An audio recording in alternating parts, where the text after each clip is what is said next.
Some more about over daily update TV. So then I'll show you my now subscribe to my channel, like and share and comment show.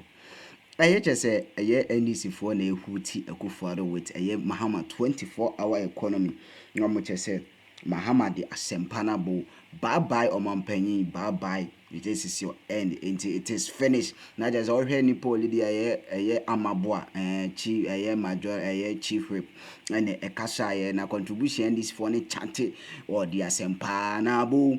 Asempa na about 24-hour economy and almost chanty on a kufuado after say what they lava so na we not just say almost so check contribution am say bye to a omampany a kufuado.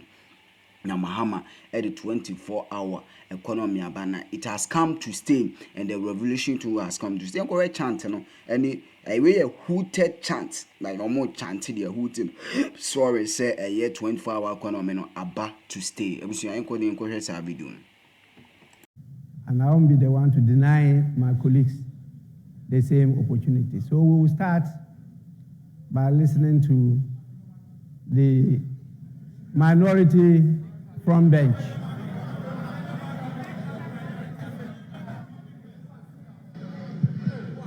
Thank you, Right Honourable Speaker. Honourable Speaker, I'm grateful for the opportunity to thank His Excellency the President for the message on the state of the nation that he has just delivered. Mr. Speaker, I need to remind you that the people of Ghana have already given their verdict on the true state of the nation. And that verdict was very, very clear.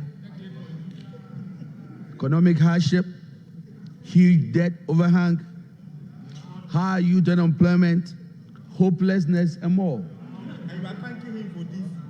We have come to the end of the road for what has been undoubtedly the worst government under the Fourth Republic. Honourable Speaker, this abysmal record was confirmed on December 7th when the people of Ghana returned the most overwhelming and emphatic vote of rejection of any government ever witnessed under the Fourth Republic.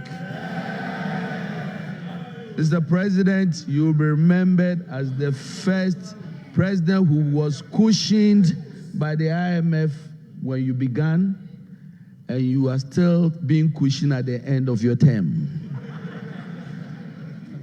Mr. President, you left something very important in your account.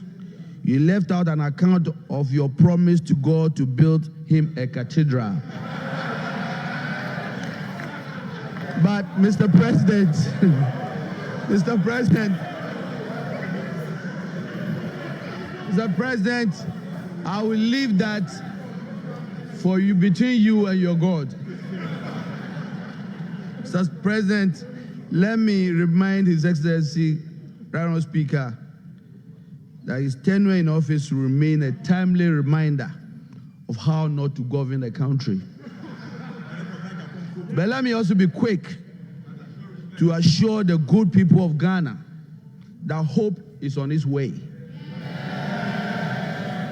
And President John Dramani Mahama and the NDC, we can once again glean a brighter future from the throes of despair. Together we will work hard to lift ourselves from this historic low and reclaim our place, our glory as the Black Star of Africa. Once again, fellow Ghanaians, we are comforted and strengthened by the following words of Scripture. And I'm quoting Exodus chapter 14, verse 13. And I quote, "And Moses said unto the people, Fear you not, stand still, and see the salvation of the Lord, which he will show you today. For the Egyptians whom you have seen today, you shall see them no more."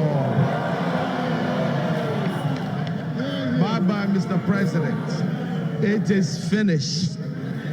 With that, Mr. Speaker, I thank you very much.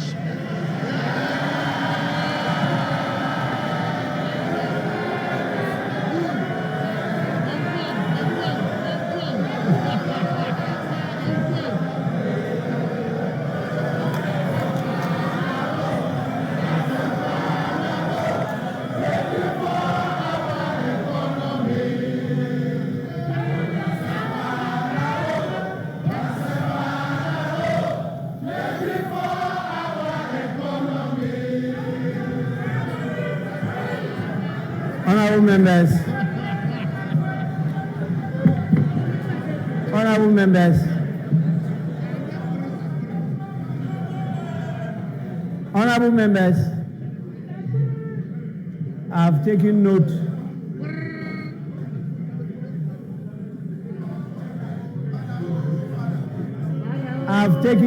of all those who were on their feet and what they said. But it's now time for me to invite the majority leader, the leader of the House, to have a say.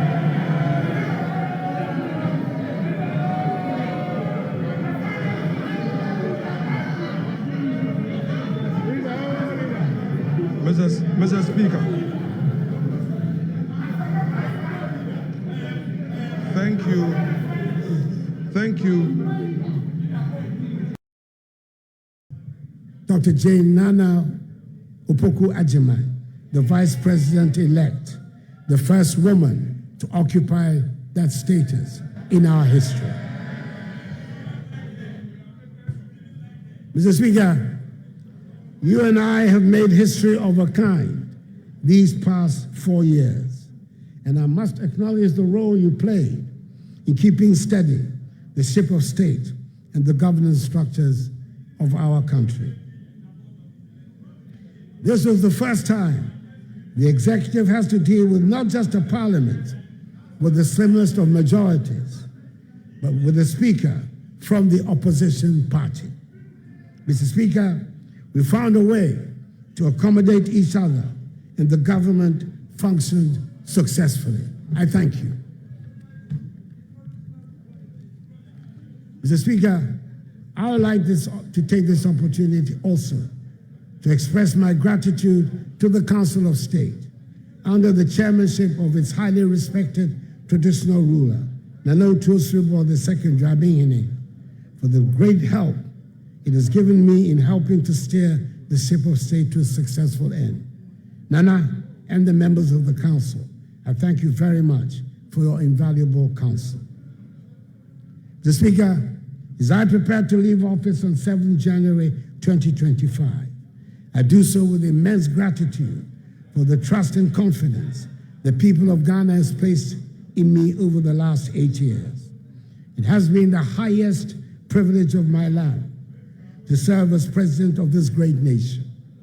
I've done so with an unwavering commitment, boundless energy, and a deep love for Ghana, always guided by the belief that our nation's best years lie ahead. Together we have weathered storms, celebrated victories, and laid the foundation for a brighter, more prosperous future. Reflecting on this journey, I'm filled with pride for what we have accomplished, from the transformative policies in education and healthcare, to the strides in agriculture, digitalization, energy, governance, infrastructure, industry, and trade. These achievements are not mine alone. They also belong to every Ghanaian who has contributed to the collective effort of nation building. We have demonstrated that through unity, resilience, and determination, we can overcome even the greatest challenges.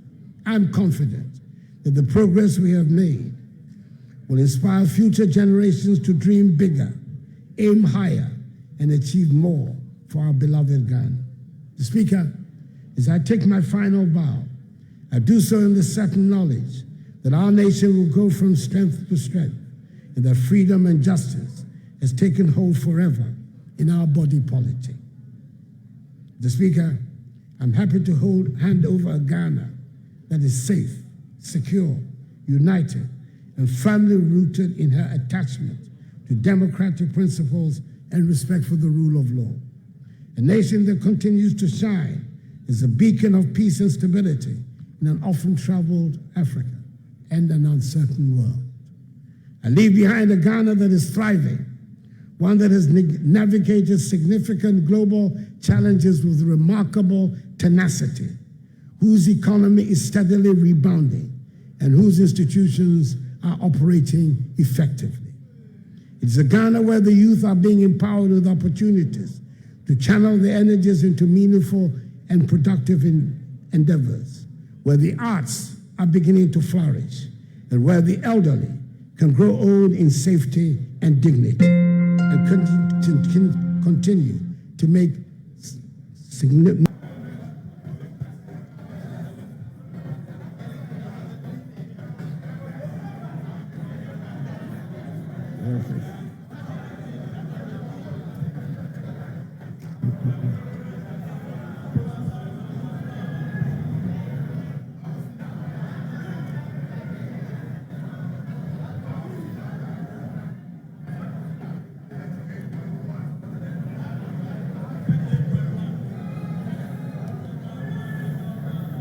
Honorable members,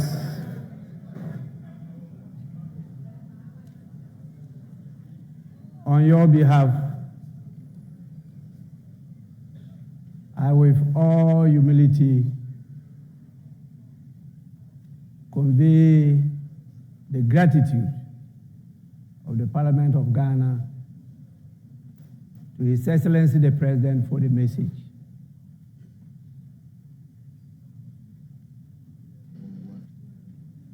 The House has heard him.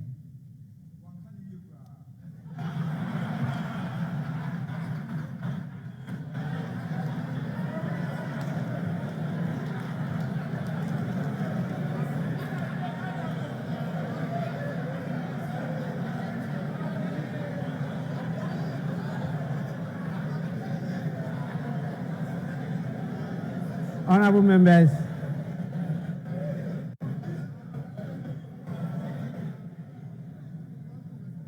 that was just a paraphrase. It wasn't a quote.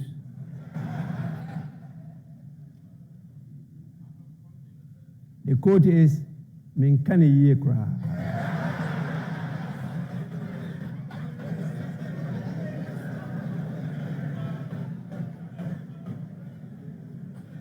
I thank His Excellency the President for setting the tone for, I believe, a very, very important national discourse as the state of the nation. And we do this with the core principle of unity in diversity. Democracy is about disagreeing to agree. And we are grateful that Ghanaians and all of you have committed yourself to this concept of multi-party democracy. I will, on your behalf,